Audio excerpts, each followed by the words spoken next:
Hello one and all, this is Hellcat. Welcome back for another episode of a Monster Hunter World video. This is more of another breakdown video of the new gameplay they showed off for the Rotten Vale. But I'll be myself again, and I'll be followed by Virtue as well. He has dissected the heck out of this video. I've only watched a little bit, so it'll be more of a surprise for me, but of course, Virtue will throw out all the information. Isn't that right? What's up, guys? Oh yeah, Totally. I messed that up badly. Oh no, you're good, man. Okay, so we're now going to start doing the video. Basically, we are doing the gameplay from the Rotten Vale. I've turned off the music because it's all in French. Vale, and it should show off 3 monsters. You said, isn't that right, Virtue?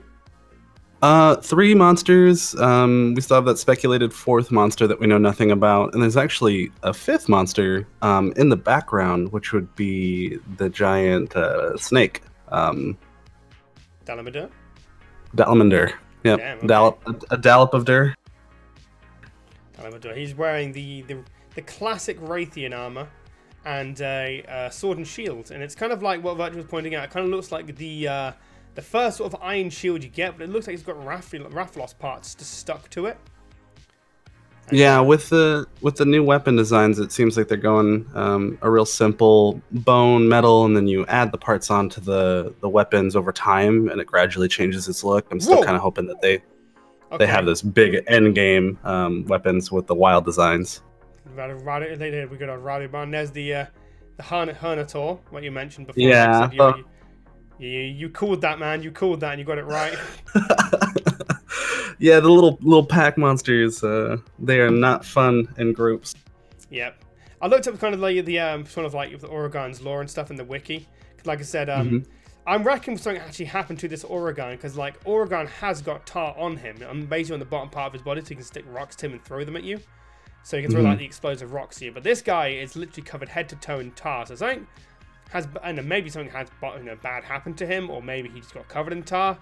I don't know. I think it was like we were talking like cousins. They're loosely related, but like directly above and up the top right, I think is the actual skull of the Dalamadur. But oh, really? I think they showed it a couple different times in the video. Oh damn. Okay. Well, but feel free to add things in there because you'd like dissect the crap out of this. So. This part here is kind of luring him. Do the monsters not get enraged with you straight away, or what? Because it seems to be following the same trend that they've been discussing since the Ancient Forest gameplay footage and the big PlayStation expos, where not all monsters are hyper aggressive.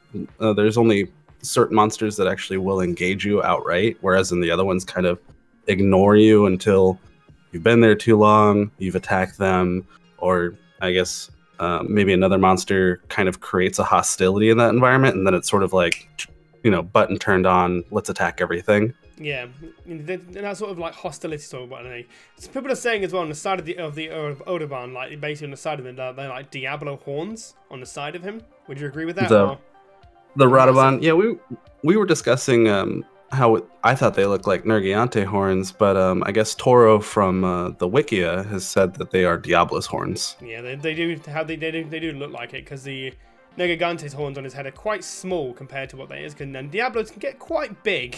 So I would definitely agree with that. Like, they look more Diablo. Jesus Christ, this guy is I love this guy. Definitely. Yeah, after you, sorry. I'd say no, you're good. You're good. With the ecology of the Oregon, it's going around and eating ores, and it's absorbing it into its body and creating a more hardened carcass. With this monster, everybody seems to be stating that it doesn't have its own bones. I mean, like, I think there's like a bone structure within the animal, but it doesn't have any like outer protection. So it's consuming or eating bones as well as whatever it's got on its body seems to just kind of pack them on, and it's using that as a defense. Well, yeah, like I say, he's got his really thick tar on, so that's going to stick the bones to him. That's what I'm agreeing to. That's what I'm thinking with the Audubon. Like, he's just rolling around. This is the perfect environment for him to get the bones. Like I said, it's the Rotten Vale creepy woo sort of area, and it's covered in bones. So he literally just rolls around, just gets a new set of armor. Like I said, he messed up his face, and some bones are like are reshaping. It looks like on his back and stuff, where he has been chipping away at it. But the little Hornator there, just kind of like chilling out in there. Okay, you got the. I'm almost wondering if there's a if there's a situational thing going on here with the environment where either there's natural gases sorry, the or second one's arrived. the Gyrosu, the Gylos. Gyrosu, the snake drone sort of pack monster thing. Oddly enough, this monster, I feel very terrified by this monster, and not just because it doesn't really look intimidating to me, but in the video it showcases where not only is it interacting with its pack animals, but it's also. Hang on, sorry, he can paralyze monsters. Yeah. Monsters. Okay, that's creepy. That was a big tweet as of last week, and yeah, she did tweet that. Sorry. Mm-hmm. Wow. So, outside of the general hierarchy of scripted combat within the game, it does seem like the monsters are able to affect one another with their elements as well as statuses, being that it's like a variant of elements in the gameplay, and so it's not always going to be the same fight where Radobaan rolls over Gyrosu and that's it, and then they split up. It seems like certain monsters can paralyze, poison, possibly even sleep other monsters at some point in the game, and potentially do more damage to the monster than maybe you're doing in the immediate moment. Hey, he's just disappeared now. You can see them in the distance at the top, just kind of just like running off now. The pack is literally just disappearing now. They did what they wanted. They just chewed up, and then they're just screw this. It just disappeared. I'm just gonna think of it like those older movies where everybody's wearing the same leather jacket and a little patch on it, and it's like you kind of walk into Gyrosu's territory on the street, and they just snap their fingers and come at you, maybe sing a song, and then they leave because somebody else shows up. Warriors, come out to play. The Warriors, like smacking the bottles together. Mm-hmm. Okay. Okay. This is kind of looks like one of these sort of like vine trees. I'm assuming this is what the person's doing anyway. Okay. He tried to blow up the thing, but it didn't work. Okay, there you go. It seems like trapped. There you go. With this, well, beyond that right there, it looks like a lot of the environment still has destructibles. So, like in previous ones, you had like the little boulder that was just like blocking your entry to a different zone. It seems like in this game, there's actual plateaus, small little cubbies. Maybe like little ledges, or I'm trying to think of like a good word for them, but it's basically like a standing area, and like monsters can break them. You can break them with other items on the side. Yeah. So a lot of the environment is destructible. Okay, he's put on the Challenger mantle. Ah. Yeah, it's the Challenger mantle. Very shiny, very lots of noise, as the Challenger mantle does.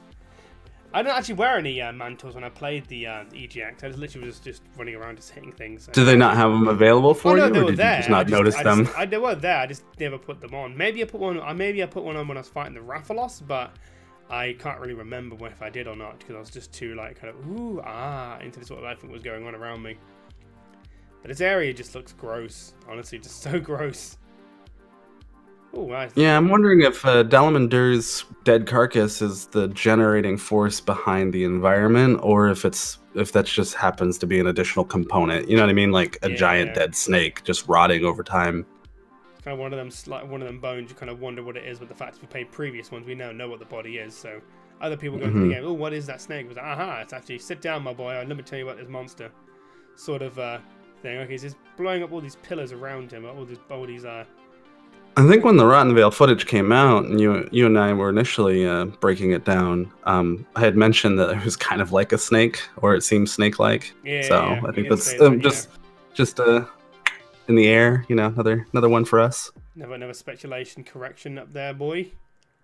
Man, look at these educated guesses. I love how you got these little, even like the smaller sort of scabbard. Okay, here he is. Good old creepy dog. Odo. Oh no, okay, they've squared up to each other now. So in the last couple days, sorry, it was like a massive bird that fell in the background. Sorry, look. This. Is that a Legiana? It looks like a Legiana. Did they just like fall into the pit and die? I think it's just like a trash compactor, like something. Just throw away the Legiana when you're done carving it.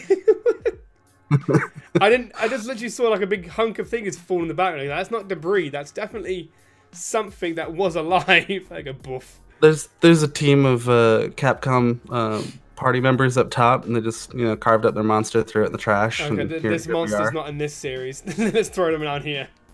Ooh, that's such a cool animation. The dog just does not give a crap. Holy crap! Oh my god, he's terrifying.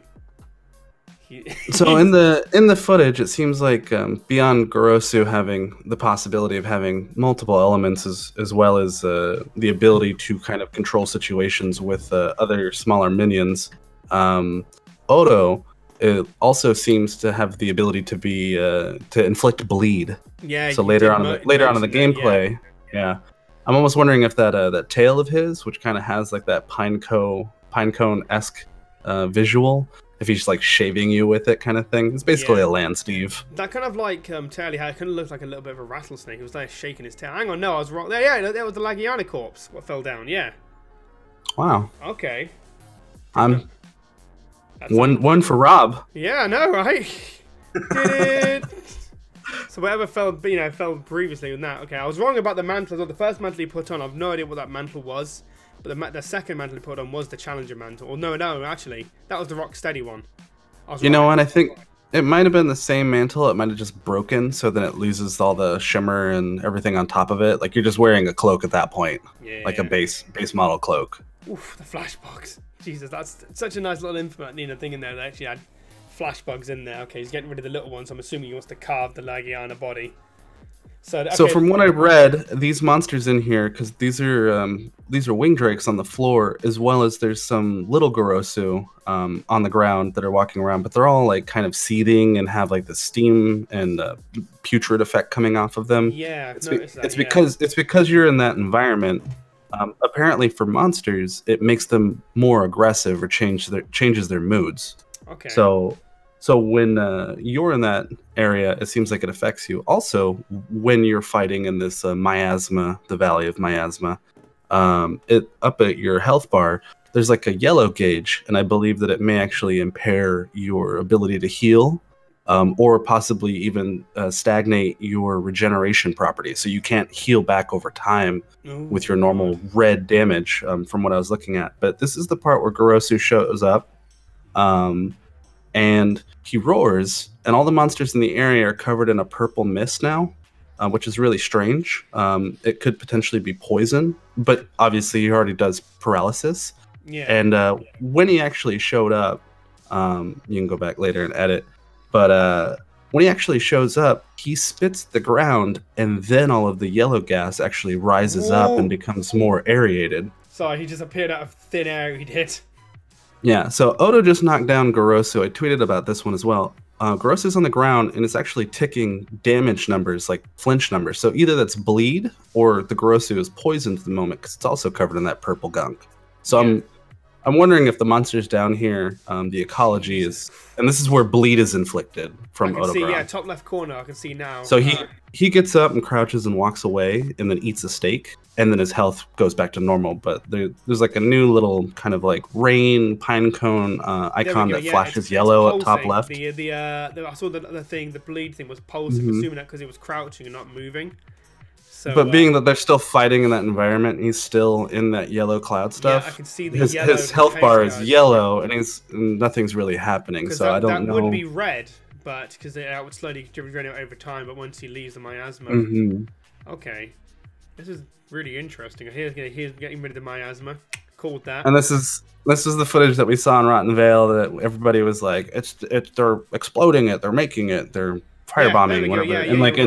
And we were saying that we're using the fire to burn out the corrosion in the environment, and so he's healing back now over time. It's now red instead of yellow. This out of the way. Now it's yellow again, and then I think it goes back to being red, possibly. Jesus Christ, you got to make sure you have ammo for your scanner nuts to get through there. So it basically stops your sort of act to recover. It seems, okay, he's back again. He's just trotting around, that guy. That Gorosu is actually pretty terrifying because it seems like he's very territorial. He doesn't travel alone. He can make the environment inhabitable, so you can't heal when you're fighting him if you're constantly fighting in this yellow gunk. He can paralyze you. course, makes my asthma. Here's the wild cats as well. So what I've heard as well, like your cat, The Grimalkines. your cat can actually talk to these guys as well, and can actually sort of learn like the language of them, and like They learn the local language. So like monsters would be, so any monsters in the environment that are minion-esque monsters, they can learn the language potentially to those monsters, and then your cat then can ride and/or there's a possibility that you can bring these creatures home with you and have them in your houses. Okay. And this guy, you said, I've also been mentioning about this before, these guys are randomly placed around the map, kind of like these sort of like random hunters or elders, whatever we want to call them. They just kind of like just... Well, when we were starting up, I thought you were talking about a veggie elder. That's a legitimate NPC, like human. Okay, so is he always in so, place, is he? He could be. I know with the veggie elders that they're randomized per quest, and they're not guaranteed to always be in the same spot or in the same quest with the same name. So they just randomly appear and you can interact with them. So just like the classic veggie elder exchange, maybe trade for items, maybe get free items, maybe get information. Sorry, he just kicked something. He kicked like a little worm or something, or a little thing on the floor. So let me go back. Suppose there's spiders in this gameplay at some point, I think, as well. Yeah, look, watch this. He kicks his little thing on the floor like a maggot or something. Oh, yeah, it digs underground, like it burrows. It kind of looks like a little mini land shot, like a little land worm or so whatever you want to call it. It just burrows into the ground after he kicks it. Okay. I don't know if that did anything for him or if he just kicked it. That's pretty. Yeah, definitely. They have to be connected. The Coral Highlands in this. They're connected. They're connected. Yeah. Is that affirmed? Confirmed? Is it or? We have. I think I sent you some map images where it's showing the layout of how things are interwoven. It seems like Asteria is in between the ancient forest and the wildland spires, and above that, at the height, is essentially like a big giant crater where you have Coral Highlands, and then below Coral Highlands is the Rotten Vale. So yes. I mean, it definitely looks sort of sea-like, and the water is very beautiful and glistening and that sort of thing, but like it's very coral-like looking, so it has to be the bottom bit. And of course, like I said, it's a big hint. The fact is that there's a Legiana that fell down at the beginning of the video. They have to be that connected. Or the Capcom hunters got in their airship and they flew over and they just dumped the body because it didn't, it's spoiled or something. Research done. Okay, Gross. This is the map. Okay, wow, okay. What's he doing? It kind of looks like he's exploring or something. No, when he went and looked over Odogaron's image right there, as Odogaron's moving on that actual big map, you see arrows next to them. That's something I've been kind of experimenting with or trying to break down. It says like the positive up or green up 25. That's in relation to the y-axis of the actual player. And where he is and stuff. Yeah, when I was fighting the Rathalos, and look to the left. There's the snake's face in the map. Yeah, I can see that. Yeah, the little Delamador thing. But like, yeah, when I was fighting the Rathalos, that was the thing I got really annoyed at, because like the Rathalos flew really, really high up, and I could not figure out how to get where up. It was. I was like, he's up like 100 meters up or something. It's like, for God's sake. So I was like climbing all the way up, so then he flew back down to the bottom again. It's like, So yeah, I'm glad they actually have that thing in the game, where like, depending how high or low they are, because that'd be really frustrating. Because there could be an area at the top of the map that has both like a low and a high. So when you're looking at your map, you can actually see like, oh, so figuratively, this monster is at the highest point in that part of the map. Easy climb, you know what I mean? I really can't wait to explore this area. It's gorgeous, man. Okay, one of the wild cats are with him. So I'm assuming the cat talked to him now. He has like a little cat buddy with him now. So instead of one cat, you now have two. So not only do the Grimalkines teach your cat language, they also can partner up with you temporarily per mission. So that's why you don't have more than one Palico or Feline comrade. You only have the one. So you can pick up a spare on the go if you happen to be playing in a solo venture. Oh wow, both of them were there by the dog and the snake thing. They're like chasing each other. It's almost kind of like dog and cat fighting it out. Look at that! It's like he literally, look at his breath. It's just like he's pissed. He's really angry. Just like trotting up there, like, "Just out of my area, please."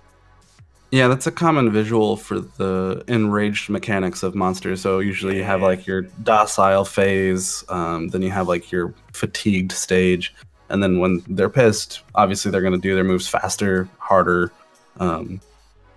Yeah, a typical. But that tail reminds me so much of Cerigios.